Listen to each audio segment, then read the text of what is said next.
दे दूंगा। मैं बाहर खाना देने गई थी। 5 लड़के आए थे। वहाँ से मुझे बंदूक की नोक पे उठा के ले गए थे। जसरत का बैठ का था, वहाँ पे मुझे ले गए। वहाँ पे मेरा बलात्कार किया है उनने। जसरत सामने खड़ा देख रहा था बंदूक लेके।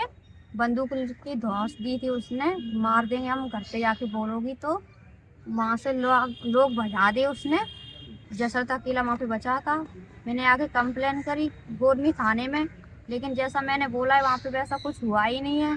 क्यों नहीं हुआ, इसका जवाब वंदना मैडम देंगी आके। तो ऐसी कौन सी बातें हैं जो पुलिस ने आपकी नहीं ली? मैंने बंदूक के नोक पे उठा के लेके आई, वो नहीं उनने लगाई धारा। बोल रही थी मैं लगा दूंगी। वो कब लगा देंगी वो?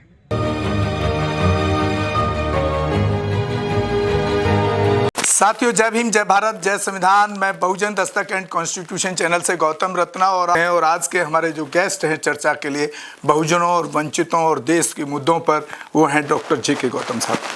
डॉक्टर साहब, बहुत बहुत स्वागत है आपका हमारे चैनल पर। बहुत साधुवाद आपका बुलाने के लिए। कर्म किया गया, जिसकी सूचना इसके माता पिता को लगी तो भीड़ के साथ ये लोग गए, तो लड़की को वो लोग अपराधी छोड़ के चले गए। लेकिन आज ये लड़की थाने में आई हुई थी, तो जिस तरीके से इसकी एफआईआर लिखनी चाहिए, जैसे कि बंदूक की नोक पर उठाकर ले गए हैं और अपहरण, उसमें ऐसा कुछ भी नहीं लिखा। एक मैडम है, मैडम का नाम क्या है सर? वंदना शर्मा मैम। जब बच्ची वहाँ एफआईआर दर्ज करा रही थी, तो वंदना शर्मा मैडम का कहना ये था कि ये बाद में लिखवा देंगे हम, जबकि फरियादी खुद बोल रहा है कि मेरे साथ ऐसा ऐसा हुआ है, तो उन्होंने नहीं लिखने दिया है। और आज हम लोग सभी बहुजन समाज के लोग एकत्रित हुए हैं।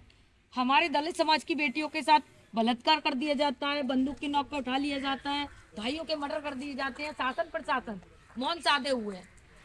आज ये देखिए कि हम लोग थाने में आए हुए हैं और ये बोला जा रहा है कि आगे कर देंगे। भाई आगे क्यों कर देंगे?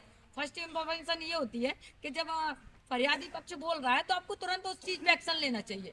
एफआईआर उसी समय होनी चाहिए थी और उसमें ये सारी धाराएं संलग्न होनी थी। अब क्या होगा? अब ये होगा कि अपराधियों को उस तरीके से गिरफ्तार करने का प्रावधान नहीं रहेगा, उनके शस्त्र लाइसेंस कैंसिल नहीं होंगे। ये हमारे ज़्यादातर ऐसे दलित समाज के लोगों के साथ होता है। बाकी हमारे भाई हैं बलवीर बौद्ध जी, वो बताएंगे। जैसा कि मुझे रात में सूचना मिली, लक्ष्मी नारायण की खोड़ जो है कि सुकांड पंचायत में आती है, थाना गोरमी लगता है। एक भाई ने मुझे सूचना दी, यहाँ जाटव समाज की बच्ची है, उसके साथ रेप की गिनतियां नहीं हैं, और रेप में भी उसमें एफआईआर नहीं होती हैं। एफआईआर होती हैं तो वो धाराएं हटा दी जाती हैं जो जिससे उसको बेल मिल जाए या केस कमजोर हो जाए और पीड़ित को न्याय न मिले। इसको किस रूप में देख रहे हैं आप? सरासरी निंदनीय घटना है। जैसा कि मैंने इधर यहाँ गोरमी थाना आकर भी अभी बच्ची से बात की है, तो पाया है कि बच्ची ने यहाँ जो विवेचना अधिकारी वंदना शर्मा है जो आई, और थाने में पूरी कार्रवाई उनके द्वारा नहीं की गई। बच्ची ने बोला ऐसा ऐसा इन लोगों ने किया है, बंदूकों की नोक पे बच्ची को किडनैप किया। किडनैपिंग के आधार पर किडनैपिंग की धारा लगनी थी, सामूहिक दुष्कर्म किया वो भी लगना था, लेकिन ऐसा वंदना शर्मा जो सब इंस्पेक्टर है वो उसके द्वारा ऐसा क्यों किया गया? क्योंकि कहीं ना कहीं फिर स्पष्ट नजर आता है कि वंदना शर्मा का कहीं ना कहीं मिलीजुली भगत आरोपियों से स्पष्ट नजर आती है। ये बहुजन समाज किसी भी कीमत पर ये अत्याचार और जुल्म स्वीकार नहीं करेगा। जैसा कि मुझे यह भी बताया है पीड़ितों ने कि वो लोग डरा रहे धमका रहे हैं कि गांव खाली कर दो, तो ये अच्छी बात नहीं है। ये दिल से निकाल दे, ये मंसूबे कामयाब नहीं हो सकते। क्योंकि अगर इस तरह की आप लोग बात करते हो तो ये प्रशासन सरासर मुंह बन के तमाशा देख रहा है, तो इसका जिम्मेदार प्रशासन भी है। क्यों? अगर ऐसे गुंडों और बदमाशों के सामने अगर प्रशासन शांत है तो ये प्रशासन के लिए शर्मनाक बात है, और इस शर्मनाक बात के लिए ये निंदनीय बात है। मैं बहुत कड़े शब्दों में निंदा करता हूँ और मैं प्रशासन से अपील करता हूँ, जैसा कि बच्ची ने जो बताया है। और रही बात अभी भैजी जो बोली थी विवेचना का पार्ट, विवेचना होती क्या है? विवेचना वो होती है जो कोई पार्ट प्रेजेंट में नहीं मिलता। जब बच्ची बोल रही है कि प्रेजेंट में ऐसा ऐसा हुआ, उस समय उसको विवेचना अधिकारी जो वंदना शर्मा थी इसको लिखना था। वंदना शर्मा ने ऐसा क्यों बोला? डॉक्टर साहब, एक सवाल और ले लेते हैं। अभी देखिए, वहाँ पर अभी भाजपा की सरकार है, एमपी में एमपी का एक सोशल मीडिया से हमको एक अभी वीडियो मिली है, किस तरीके से हमारे लोगों के साथ शोषण हो रहा है, पुलिस किस तरह का उसके साथ बिहेव करती है। 2 घटनाएं अभी लेटेस्ट की हैं मेरे पास। एक मध्य प्रदेश में बंदूक के नोक पर ले जाके एक यंग लड़की का किडनैप करके और उसको एक ट्यूबवेल पे जाके बंद कर दिया जाता है। और जब वहाँ पर वो बात फैलती है, कुछ सोशल एक्टिविस्ट आपके जैसे हमारे जैसे जब लोग थाने पहुँचते हैं तब जाके FIR होती है और FIR में किडनैपिंग ना लगा करके और दूसरी धाराएं लगाई जाती हैं। तो ये इसको किस तरह से इसका हल निकाला जाए? सरकार जहां भी जबकि वो संगठन के लोग गए हैं FIR कर, जहां भी बीजेपी की सरकार है, पूरी गवर्नमेंट को, पूरी पुलिस वालों को ऑर्डर है। देखिए, मैं पुलिस वालों को दोषी नहीं मानता, पुलिस वालों को तो ऑर्डर मिला हुआ है। कौन वर्दी पहन के बहन बेटी को वो करेगा? किस पुलिस वालों में इतनी हिम्मत है? अरे वो वर्दी पहनता संविधान की कसम खा के, उसको ऑर्डर मिला हुआ है, वो ऑर्डर फॉलो कर रहा है। उस ऑर्डर फॉलो कर रहा है उस नेता का, उस पार्टी के होल्ड का, जो पार्टी है वहाँ बीजेपी, जो नेता है, नेता का कॉल आता है, उसे अपने बच्चे पाल लें। उसे आपने देखा होगा कितने सारे मर्डर करा दिए, गुजरात में मर्डर हुआ, संजीव भट्ट जेल में बंद रहा, नहीं कितने सारे ये IAS वगैरह जो सरकार के खिलाफ गए हैं, जो सरकारों के खिलाफ गए हैं, जिन्होंने आवाज़ उठाई है, उनको मार दिया गया है। जज को मार दिया गया। जस्टिस लोहिया का क्या हुआ? कैसे मारा गया उनको? भाई बहुत सारे पुलिस वाले ईमानदारी से काम करना चाहते हैं, लेकिन राजनीतिक सत्ता जो है, जो ये बेटी बचाओ बेटी पढ़ाओ, महिलाओं के उत्पीड़न की बात करती है, बचाने की बात करती है, ये जाति देख के काम कर रही है। ये काम मुझे बताइए पिछले 10 साल से, 15 साल से, जब से हम ये उसमें हैं, इस चीज़ में लड़ाई लड़ रहे हैं समाज की, मैंने नहीं देखा कि किसी ठाकुर की बेटी का रेप इस तरीके से हुआ हो, किसी ब्राह्मण की बेटी का, बनिए की बेटी का रेप हुआ हो और उसे FIR के लिए 10 दिन लग गए हो, ये मतलब 4 दिन लग गए हो FIR के लिए। अरे मतलब ही नहीं होता, हिम्मत ही नहीं है। वो समाज में मतलब इस तरीके से एक समाज में एक मतलब परसेप्शन बन गया है कि दलित की बेटी नहीं है, ये चारा हो गई है। वैसे ही सर एक घटना भी हाथरस में हुई है जिसमें महिला है, वो महिला अपने एक पैथोलॉजी लैब चलाती है, उसके बाद में एक ब्राह्मण की लैब है, उसकी चल नहीं पा रही थी, उसका बिहेव ठीक नहीं रहा होगा या वो उतना अच्छे से रिजल्ट नहीं दे रहा होगा, तो उसने उस के लैब को बंद कराने के लिए उस महिला को ही शाम को जाते टाइम रास्ते से उठा लिया और ऐसे रस्सी का फंदा बांध के ऐसे डाला और खींच लिया और उसका पूरा यहाँ पूरा बॉडी पे पूरा रस्सी ऐसे खिंची हुई है और मतलब रस्सी से छिल गया है पूरा और वो बेहोशी की हालत में मिली। वहाँ पर भी अब ये एक आदमी काम नहीं कर सकता। देखिए पुलिस किस तरह से काम कर रही है बहुजन समाज के साथ, वंचितों के साथ। एक आदमी ये काम नहीं कर सकता। बाइक पर ले जाके उसको बोरी की तरह डाल करके लेके भी गए हैं। सिर्फ एक आदमी की अरेस्टिंग हुई है अभी, वो भी वहाँ पर कुछ लोग सामाजिक एक्टिविस्ट उस परिवार के साथ खड़े हुए थाने गए, भागा दौड़ी की, तब जाकर के एक आदमी की अरेस्टिंग हुई है।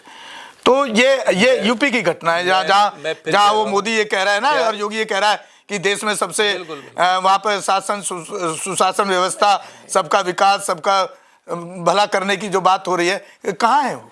मैं फिर कह रहा हूँ, इस देश में जहाँ जहाँ बीजेपी की सरकारें हैं वहाँ पे मेन एससी जो जाटव है, मैं खुल के कह रहा हूँ, जो जाटव है, दलितों में तो बहुत लोग आ जाते हैं, जो जाटव है, तो आप तो डिवाइड कर रहे हैं सर। मैं पिट कौन रहा है? हाँ, रोड पे कौन है? संघर्ष कौन कर रहा है? पिट कौन रहा है?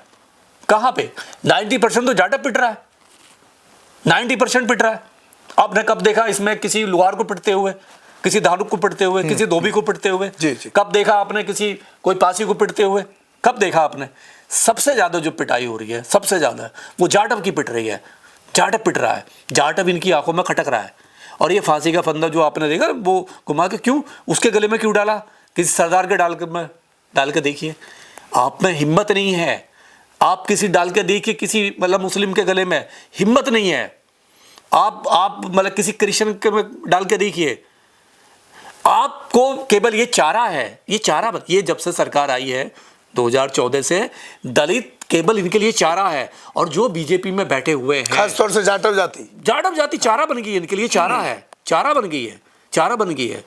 और ये चारा यूं बन गई है क्योंकि डिवाइडेशन है, भटकाव है। ये जो पॉलिटिशियन है ना, इन हरामखोर नालायक पॉलिटिशियन है, जो ये बदतमीज नालायक पॉलिटिशियन है, नामर्द जो है, जो पॉलिटिशियन है, जो बीजेपी में या और पार्टियों में बैठे हुए हैं, इनका मुंह नहीं खुलता है। ये पूरी की पूरी जो दलित है, जो जाट, जो SC ST के दम पे जो रिजर्व कोटे से पार्लियामेंट में बैठ गया, जाके पार्लियामेंट में बैठ गया और बाबा साहब के संविधान की वजह से मंत्री बन गया वो जाके, और जब उसके समाज की बहन बेटी की बारातें रोकी जाती हैं, रेप होता है, जलाया जाता है, जमीनें पर कब्जे होते हैं, उनको मारा जाता है, आए दिन उनका शोषण होता है जाति के नाम पे, तो वो उस हरामखोर का मुंह नहीं खुलता, उसका चुप्पी समाज को झेलनी पड़ती है। अगर वो अपना मुंह खोलता है, अगर पार्लियामेंट में वो अपना मुंह खोले, पार्टी में मुंह खोले, तो ये शायद समाज पिटना बंद हो जाए। मतलब जहां पर भी है, जिस संगठन में भी है, अगर तुम प्रतिनिधि बन गए तो तुम्हारा फर्ज है, तुम्हारी ड्यूटी है, तुम्हारी ड्यूटी तुम बनती उस है, चीज को आवाज उठाओ, वहां के पुलिस अफसरों को फोन करो। और इसमें सारी पार्टी आती है, मैं कह रहा हूँ XYZ सारी पार्टी आती है, टोटल जितनी भी पार्टियां हैं, जिसमें लोग जहां पर ये लोग बैठे हुए हैं। सर मैं समझता हूँ अगर एक मेंबर ऑफ पार्लियामेंट किसी घटना पे अगर एक SSP या एक DM को फोन कर दे तो उसकी हिम्मत नहीं है कि वो उसमें एक्शन नहीं लेगा, क्योंकि ये काम हम खुद चैनल के माध्यम से, जब हमारे फोन पे इतना एक्शन होता है तो एक सांसद के पे कितना बड़ा एक्शन होगा। तो रात को फोन कर दे, 24 घंटे कभी फोन कर दे, ACP हिल जाएगा, वहां का प्रशासन हिल जाएगा। यही एक सॉल्यूशन है। यस। इस चर्चा को यहीं विराम देते हैं। आप सुन रहे थे डॉक्टर JK गौतम साहब को, बहुत बेबाकी से बात रखते हैं और बात ही नहीं करते, उस पर काम भी करते हैं, तो बहुत बहुत उनको साधुवाद है, धन्यवाद है। अपना कीमती टाइम निकाल करके, क्लिनिक बंद करके अपने समाज की आवाज़ उठाने के लिए बीच बीच में कभी आते हैं चैनल पर, और वैसे फिजिकली भी इस तरह के केस होते हैं, जैसे पीछे भी बनारस में हुआ, हमारे वहाँ कुछ बच्चों को मनुस्मृति वाले दिन एक मीटिंग के तहत जेल भेज दिया गया। उस पर भी जैसे हमने डॉक्टर साहब को बताया, हमारी न्यूज़ भी पहुँची डॉक्टर साहब के पास, वहाँ पर भी उन्होंने कई वकीलों से बात करके उस टीम में वकीलों को और जोड़ा गया। और थोड़ा सा हैप्पीनेस की बात यह है कि इसमें उन बच्चों की बेल होने की खबर आ गई है। तो इसी के साथ डॉक्टर साहब विदा लेते हैं। बहुत बहुत शुक्रिया एंड धन्यवाद आपका। जय भीम, जय भारत, जय संविधान। और आप हमारे channel Bahujan Dastak and constitution news को ज़्यादा से ज़्यादा शेयर करें, सब्सक्राइब करें, ताकि हम इसी तरह बहुजनों पर होने वाले शोषण, अत्याचार और अंधविश्वास के खिलाफ एक लड़ाई लड़ सकें, और हो सके तो एक आर्थिक सहयोग भी करें, क्योंकि चैनल चलाने के लिए काफ़ी खर्चा करना पड़ता है। धन्यवाद साथियों। हमारे चैनल लाइक, शेयर, सब्सक्राइब देखना मत भूलिएगा। जय भीम, जय भारत, जय संविधान, नमो बुद्धाय। धन्यवाद। चैनल आर्थिक समस्या से गुजर रहा है। अगर आप बहुजन समाज में बाबा साहेब अम्बेडकर और तथागत बुद्ध की विचारधारा को अधिक से अधिक लोगों तक पहुंचाना चाहते हैं, तो हमें आर्थिक सहयोग प्रदान करें, ताकि हम अपने चैनल के माध्यम से देश विदेश में समता, बंधुता, एकता और संवैधानिक अधिकारों को ज्यादा से ज्यादा लोगों तक पहुंचा सकें। आप अपनी सहायता राशि नीचे लिखे खाते में जमा करा सकते हैं। खाता धारक गौतम रत्ना, खाता संख्या 3169576865 IFSC कोड SBIN 0060336, बैंक भारतीय स्टेट बैंक। आप हमारे बैंक खाते का विवरण स्क्रीन पर भी देख सकते हैं। जय भीम, जय भीम। मैं गौतम रत्ना, गौतम फिल्म्स प्रोडक्शन में आपका स्वागत करता हूं। आप हमारे प्रोडक्शन हाउस के अंदर अपना कैरियर बना सकते हैं as a film director, as a producer and actor and actress and editor and cinematographer also.